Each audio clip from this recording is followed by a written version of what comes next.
Doctor मान सिंह, सह आचार्य भूगोल, राजकीय महाविद्यालय झुंझुनू। आज का विषय है कृषि प्रादेशिकरण का निर्धारण करने के लिए फसलों का प्रारूप, क्रॉपिंग पैटर्न। जब हम कृषि प्रदेशों का निर्धारण करते हैं तो फसल प्रारूप का विशेष महत्व रहता है। फसल प्रारूप से हमारा तात्पर्य किसी क्षेत्र विशेष में एक साथ एक समय में कौन कौन सी फसलें बोई जाती हैं, इसे हम एक उदाहरण के माध्यम से समझ सकते हैं।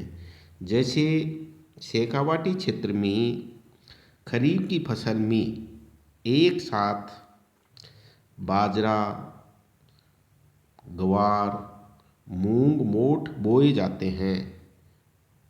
तो एक साथ जब ये चार फसलें बोई जाती हैं तो फसलों के प्रारूप में हम इन चारों फसलों को शामिल करते हैं।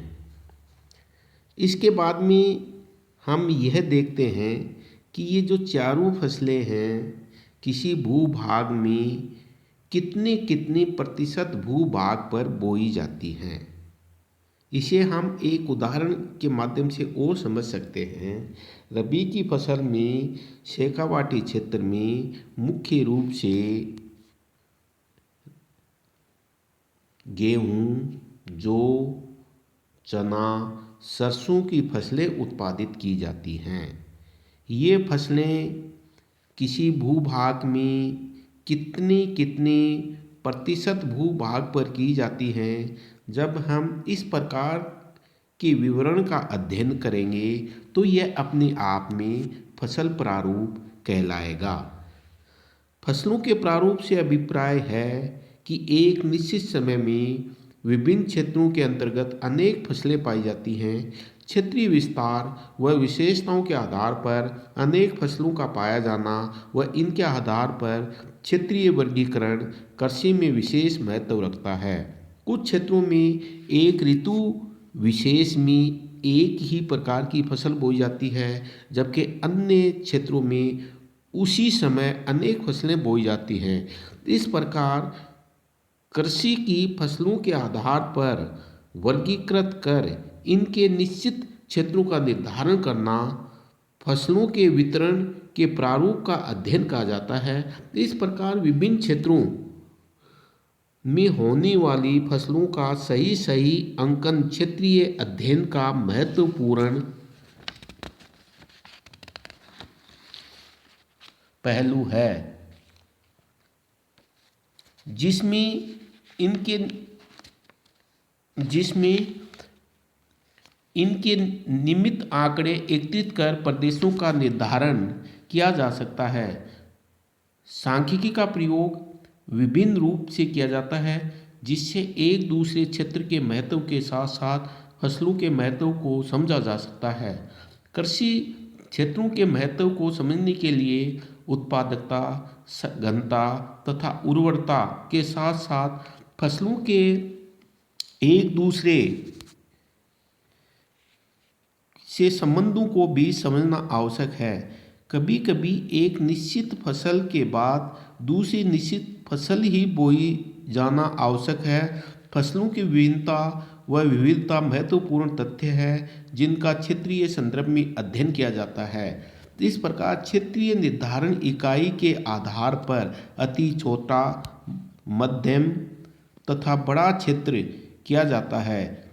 इनमें फसलों का दूसरा पहलू जैसे एकल फसल व बहुफसल भी है। विभिन्न फसलों के समायोजन को भी अध्ययन का प्रमुख आधार माना जा सकता है। इस प्रकार किसी भी प्रदेश में फसलों के एक दूसरे के साथ समायोजन तथा इनकी प्रगाढ़ता इस प्रकार के अध्ययन के महत्वपूर्ण पहलू हैं।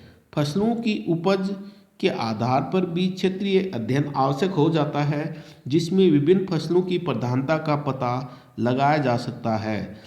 किसी भी क्षेत्र में औसत उपज की मात्रा को निर्धारित किया जाना आवश्यक है, जिसके लिए रिलेटिव यील्ड इंडेक्स का प्रयोग किया जाता है। रिलेटिव यील्ड इंडेक्स का फॉर्मूला MYI/MYIJ इंटू 100। यहाँ पर M से अर्थ है मीन, Y से अर्थ है यील्ड, I से अर्थ है कंपोनेंट एरियल यूनिट, IG से अर्थ है टोटल यूनिट। इस प्रकार उपयुक्त फसल के बोने व उत्पादक सूचक के आधार पर फसलों का निर्धारण किया जा सकता है। उपयुक्त निर्धारण के लिए जरूरी है, प्रथम, फसल में रोटेशन के साथ फसलों को बोया जाना, जिससे कि कोई ऐसी बीमारी का विकास न हो जाए जो फसलों को नुकसान पहुंचाए। रोटेशन के साथ फसलों को बोने से मिट्टी की उर्वरा शक्ति बनी रह सकती है, क्योंकि जब हम किसी एक क्षेत्र या एक खेत के अंदर एक ही फसल को बोएंगे तो निश्चित तत्व उस क्षेत्र से या उस जमीन से समाप्त हो जाएंगे, जिसके कारण से उस भूमि पर उस फसल का उत्पादन होना संभव नहीं हो पाएगा। इसे जैसे यदि हम लगातार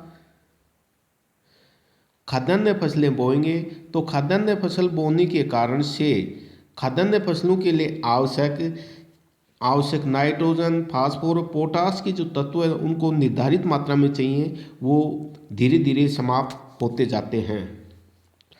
दूसरा, फसल अपने आप या किसी पोषक तत्वों के अभाव में सूख न जाए या उसकी उत्पादकता क्षमता खत्म न हो।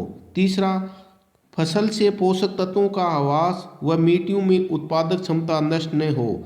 ऐसी फसलें हों जिनमें पुनः नवीन बनते रहें। चौथा, फसलों के इस प्रकार के परिवर्तन एवं व्यवस्था से किसानों को पर्याप्त मात्रा में लाभांश उपलब्ध होना चाहिए।